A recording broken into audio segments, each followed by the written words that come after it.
पूर्व केंद्रीय मंत्री आदरणीय अनुराग सिंह ठाकुर जी आपको संबोधित करेंगे। मेरा विनम्र निवेदन है आदरणीय अनुराग जी से आपको संबोधित करें। बगल में हमारे माननीय राष्ट्रीय प्रवक्ता प्रदीप भंडारी जी भी हैं। आदरणीय अनुराग जी। नमस्कार साथियों, कांग्रेस पार्टी बार बार लॉन्च करने का प्रयास करती है, जनता में ले जाने का प्रयास करती है और बार बार विफल भी होता है। आप जिनके बारे में सोच रहे हैं उनकी बात नहीं, मैं यहां पे आज नेशनल हेराल्ड की बात करने आया हूं।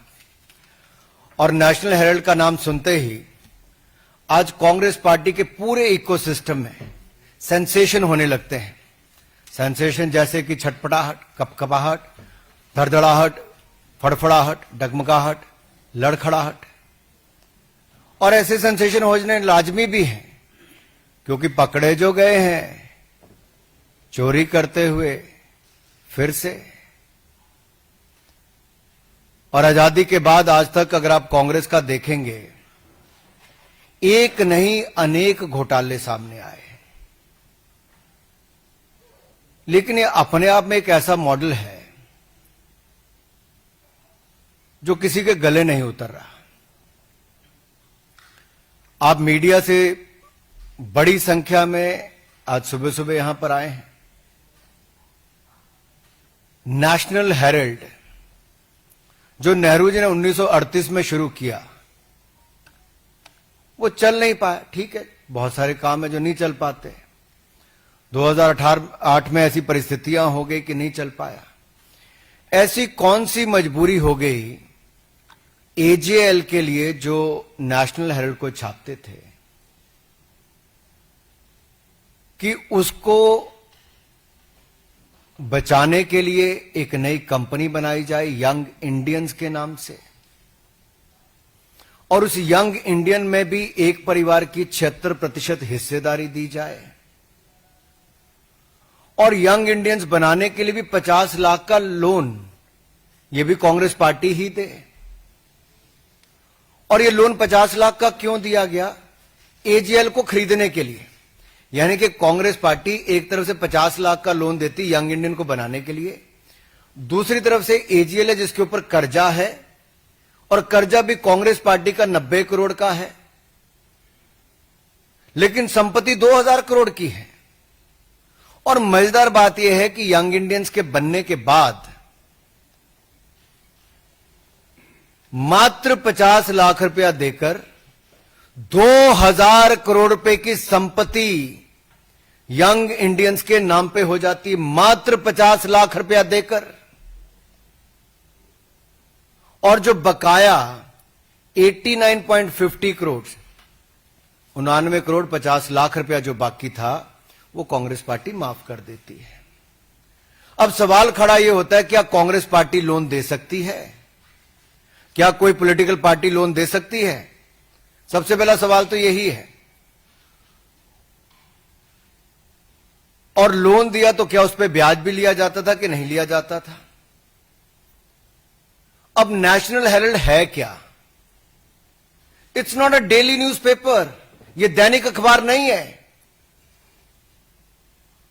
It's a non regular paper. ऐसे एक तो वीकली पेपर है और वो भी छपता है। क्या छपता है? यहां पर इतने सारे पत्रकार, आप में से कोई नेशनल हेराल्ड से है क्या? कोई नेशनल हेराल्ड पढ़ता है क्या? अखबार वैसे तो कागज पे छपता है, लेकिन कुछ कागजी अखबार होते हैं जो छपते भी नहीं, बिकते भी नहीं, बंटते भी नहीं, दिखते भी नहीं और पढ़े भी नहीं जाते। ये उनमें से एक है। और जो कांग्रेस के राज्यों के मुख्यमंत्री इसके लिए चंदा देते हैं, चंदा मीन्स विज्ञापन देते हैं, चंदा नहीं विज्ञापन, वो विज्ञापन किस आधार पर देते हैं?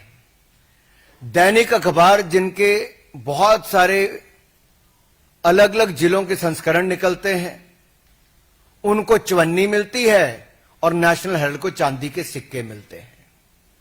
और मेरे अपने राज्य हिमाचल प्रदेश में बड़े बड़े दैनिक समाचार पत्रों को जो नहीं मिलता, यानी कि उनको चवन्नी मिलती है और नेशनल हेराल्ड को चांदी के सिक्के मिलते हैं। और वहीं पर प्रदेश के मुख्यमंत्री जिन्होंने बड़े बड़े वायदे किए थे, या कांग्रेस पार्टी ने, वो 10 गारंटियां आज तक पूरी नहीं हुई। न महिलाओं को पैसे मिले, न डीए की किश्त मिली, न बाकियों को गोबर खरीदा गया, न दूध खरीदा गया, जो दाम देने थे वो भी नहीं दिए। उसके लिए पैसा नहीं है, लेकिन नेशनल हेराल्ड को विज्ञापन देने के लिए पैसा है। तीसरा,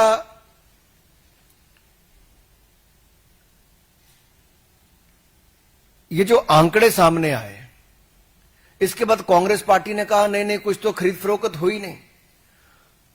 ईडी की चार्जशीट में बहुत साफ है, अपराध का प्रकार, अपराध की तिथि, अपराध का समय, अपराध की जगह, लेन देन का अपराध और अपराध के बारे में सारी जानकारियां ईडी ने फैक्ट्स एंड फिगर्स के साथ अपनी चार्जशीट में रखी है। और ये कांग्रेस का क्राइम है। This is a Congress model of corruption, where a weekly newspaper is getting much more amount than the daily newspapers, and a paper which is not even published at times.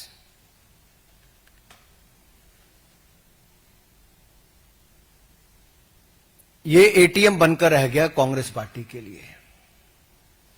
क्या national Herald Congress party का ATM हो गया, जहां के कांग्रेस के अलग अलग राज्यों की सरकारें उसमें पैसा डाल रही हैं और टैक्स पेयर का पैसा है? राज्य की सरकारें किस आधार पर विज्ञापन उनको दे रहे हैं, एक तो वो भी सवाल आता है। दूसरा, जो संपत्ति इनकी थी वो सब्सिडाइज रेट पे मिली थी।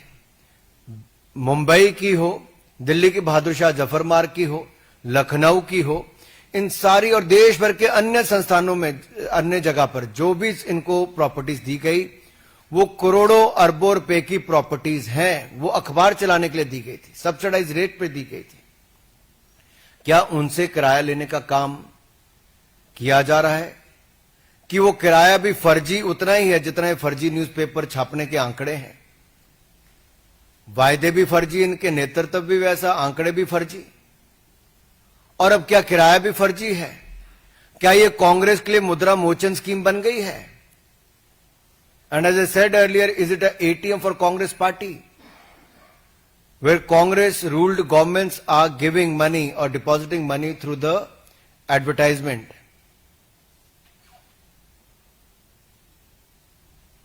और जहां तक राहुल गांधी जी अपना खटाखट मॉडल की बात करते थे ना, अब ये कांग्रेस शासित राज्यों में खटारा, बीमार और लाचार मॉडल हो गया है। वहां वायदे तो पूरे नहीं किए जा रहे, लेकिन वो सरकारें नेशनल हेराल्ड को चलाने के लिए कैसे विज्ञापन दिया जाए उनसे पैसे दे रही हैं। जनता के सामने फिगर्स आनी चाहिए, कौन कौन कांग्रेस शासित राज्यों से विज्ञापन इस अखबार के लिए दिया गया, कब कब दिया गया, कितना पैसा दिया गया। दूसरा, 50 लाख रुपए में 2000 करोड़ रुपए की संपत्ति का एक कांग्रेस मॉडल ऑफ करप्शन ये देश के सामने आया है। तीसरा, अगर ये अखबार छपता ही नहीं, दिखता नहीं, बिकता नहीं, तो इसके लिए इतना विज्ञापन क्यों दिया जाता है? और वीकली न्यूज़पेपर के लिए चांदी के सिक्के और दैनिक न्यूज़पेपर जो इससे कई गुना ज्यादा बिकता है, दिखता है, उसको चवन्नी देने का काम क्यों किया जा रहा है? क्या कोई राजनीतिक दल ऐसे लोन दे सकता है, चाहे वो सेक्शन 8 कंपनी हो या सेक्शन 25 कंपनी हो? सवाल एक और इसके सामने खड़ा होता है। आजादी से पहले का न्यूज़पेपर है, 1000 से ज्यादा इसके शेयर धारक थे। अगर कांग्रेस पार्टी ने लोन ही माफ करना था तो एजीएल का क्यों नहीं माफ किया? यंग इंडियंस बनाकर एक परिवार की 76% हिस्सेदारी हो जाती है। कांग्रेस के 2 पूर्व राष्ट्रीय अध्यक्ष 38% इसके शेयर धारक बनते हैं। यानी कि यंग इंडियंस के टोटल कंट्रोल 76% हिस्सेदारी जब एक परिवार के पास, 2 लोगों के पास आ जाती है, तो कांग्रेस पार्टी इसका लोन माफ कर देती है।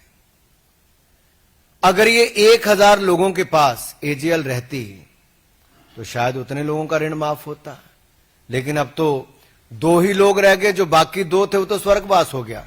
जिनके पास 12-12% हिस्सेदारी थी। ऑस्कर फर्नांडिस जी और मोतीलाल वोरा जी आज हमारे बीच में नहीं है, लेकिन 12-12% उनकी हिस्सेदारी थी। तो कुल मिला के आपके सामने साफ है, 50 लाख रुपया वो भी जो कांग्रेस पार्टी ने दिया, लेकिन शेयर धारक बने कांग्रेस के 2 पूर्व राष्ट्रीय अध्यक्ष, और उन दोनों ने 1 रुपया लगाए बगैर 2000 करोड़ रुपए की संपत्ति उनके नाम पे हो गई। This is Congress model of corruption. और देश के सामने जो आज 4-5 सवाल हमने कांग्रेस पार्टी से पूछे और वो कई दिनों से उत्तर देके राजी नहीं, इसमें स्पष्ट होता है। बार बार ये लोग कहते हैं कि हमारे लिए कुछ नहीं करते, कुछ नहीं, लेकिन मैं आपके सामने 2014 में जब इनके खिलाफ ट्रायल कोर्ट ने समन किया, आप याद करिए 2014 ट्रायल कोर्ट ने समन किया, उसके बाद ये हाई कोर्ट गए, सुप्रीम कोर्ट गए, लेकिन हाई कोर्ट और सुप्रीम कोर्ट ने बिल्कुल सही बताया, यानी कि इनको समन उसके बाद हुए। आज भी कांग्रेस के दोनों बड़े नेता बेल पर हैं भ्रष्टाचार के मामले पे, और 2016, 2018, 2024 ये पूरे आप कोर्ट के अगर निर्णय उठाकर देखेंगे तो इनके खिलाफ ही है। ईडी की कार्रवाई अब तक बिल्कुल सही मानी गई है, और संपत्ति जो अटैच करने की बात आती है, जो घोटाला सामने आया, एक कांग्रेस का एक और मॉडल ऑफ करप्शन आज देश के सामने आया है। धन्यवाद। प्रश्न साधारण मंत्री अरुण।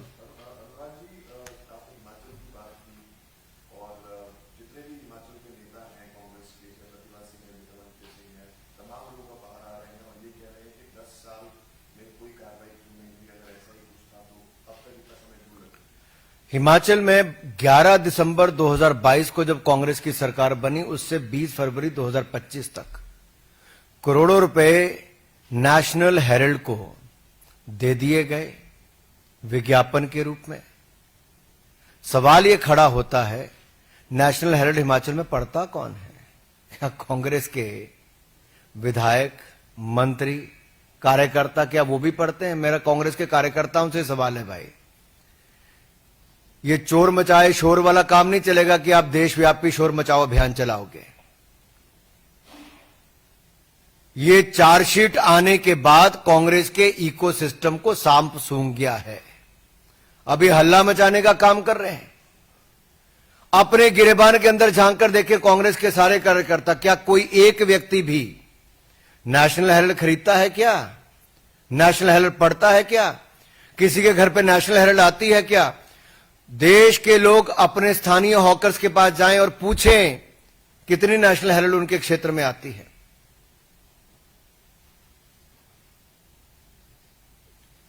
मोहित भट्ट। सर, सीएम का जवाब आया। सीएम ने बेसिकली कहा है कि नेशनल हेरल्ड हमारा कार्ड है, हम उसे खूब विज्ञापन देंगे। सो डिफाइंस क्लियरली आ रहा है सामने कांग्रेस का। अगर कांग्रेस के कार्यकर्ता, कांग्रेस के नेता अपने जन्मदिन की अपनी किसी एडवर्टाइजमेंट को देना चाहते तो अपनी जेब से अपना पैसा खर्च के दें। Why tax payer money should be spent on this? एक यहां पर अरविंद केजरीवाल जी का मॉडल था, जब टैक्स पेयर का पैसा दिल्ली की जनता का सैकड़ों करोड़ रुपया केवल अपना चेहरा दिखाने के लिए दे दिया जाता था। दूसरा मॉडल यह नेशनल हेरल्ड का है, जहां देश की जनता की गूढ़ कमाई, वो कांग्रेस की राज्य की सरकारें केवल एक परिवार, एक पार्टी के अखबार को चलाने के लिए करोड़ रुपए दे दिए जाते हैं। ये कांग्रेस मॉडल ऑफ करप्शन बेशर्मी के साथ चोर मचाए शोर ही नहीं, एक तो चोरी और ऊपर से सीना जोरी करने की बात है। कैसे किसी राज्य का चुना हुआ मुख्यमंत्री या उस पार्टी के मंत्री इस तरह के बयान दे सकते हैं? ये बेशर्मी भरे बयान है। ये लोकतंत्र पर एक चुनी हुई सरकार इस तरह से टिप्पणी कर कैसे सकती है?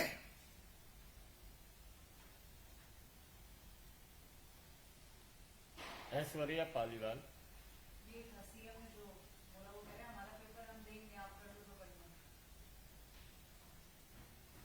ये तो लोकतंत्र में तो जनता करती है, क्या करना है। सवाल यह है ऐश्वर्या जी, कि हिमाचल प्रदेश की जो 10 गारंटियां वो क्यों पूरी नहीं की, जो युवाओं को नौकरी नहीं दी, 1500 रुपया महीना महिलाओं को नहीं दिया, उसके लिए पैसा नहीं, डीए की किस्त देने के लिए पैसा नहीं, तनख्वाह देने के लिए पैसा नहीं, कर्जा 1 लाख करोड़ से ज्यादा हिमाचल का हो गया, 2 रुपए किलो गोबर, 100 रुपए लीटर दूध खरीदने के लिए पैसा नहीं, बागवानों को उचित दाम देने के लिए पैसा नहीं, लेकिन नेशनल हेराल्ड को पैसा देने के लिए आपके पास पैसा है और आप सीना ठोक कर कहते हैं कि हम पैसा देंगे। इसलिए मैंने कहा चोरी भी और सीना चोरी भी। रविकांत राय। अनुराग जी, पूरी कांग्रेस पार्टी जो है वो सोनिया गांधी और राहुल गांधी को डिफेंड करने के लिए खड़ी हो गई है। अलग अलग जगहों पर ईडी के दफ्तर पर प्रोटेस्ट हुए हैं। कांग्रेस पार्टी का ये आरोप है कि बीजेपी जानबूझकर इस मामले को लंबा खींच रही है ताकि गांधी फैमिली को डिफेंड किया जाए और इस केस में कोई एविडेंस अब तक नहीं मिला।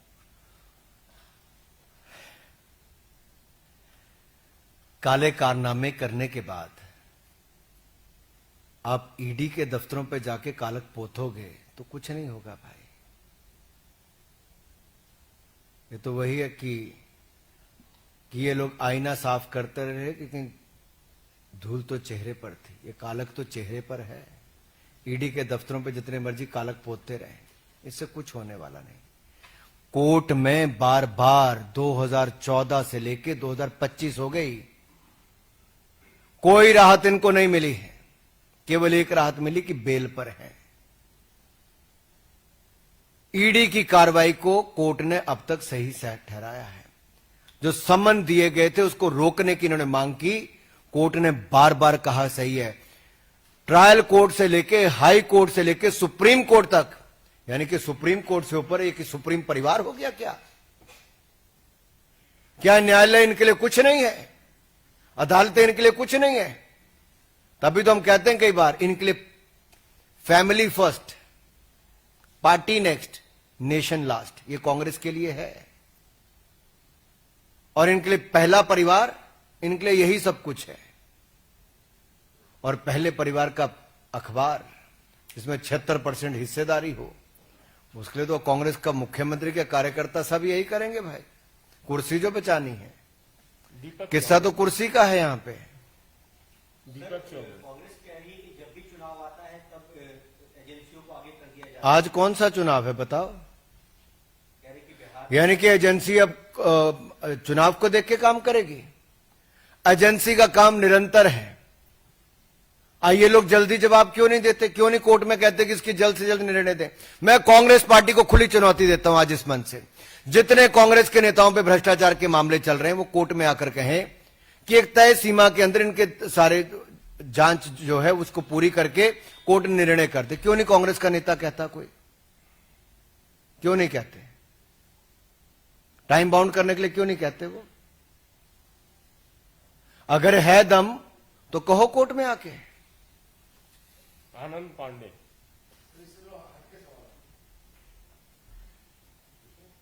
इसी विषय पे है तो कोई नहीं, हट जितना मर्जी हट के पूछ लो।